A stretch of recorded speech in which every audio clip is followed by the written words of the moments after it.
Hello বন্ধুরা, তোমরা সবাই কেমন আছো? আশা করি সবাই খুব ভালো আছো। আজ আমি একটা স্পেশাল রান্না করব, তোমরা দেখতে থাকো কিভাবে রান্না করি কাতলা মাছ দিয়ে।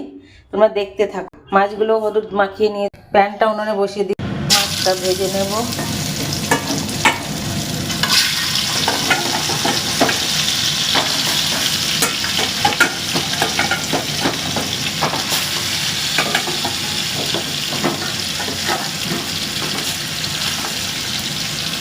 এই দেখো মাছগুলো লাল লাল করে ভাজা হয়ে গেছে, এবার নামিয়ে নেবো।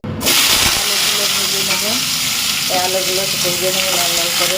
আলুগুলো ভাজা হয়ে গেছে, পরিমাণ মতো তেল দিয়ে দিচ্ছি, গোটা জিরে,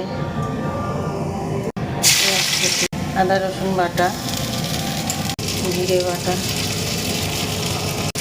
লঙ্কা বাটা, স্বাদ মতো লবণ, এক চামচ, একটা টমেটো কুচি দিয়ে দিলাম। সামান্য একটু জল দিয়ে কষিয়ে নেব, যাতে মশলাটা পিটো না হয়। মশলা থেকে তেল ছেড়ে দিলে দিয়ে দেবো আলুগুলো।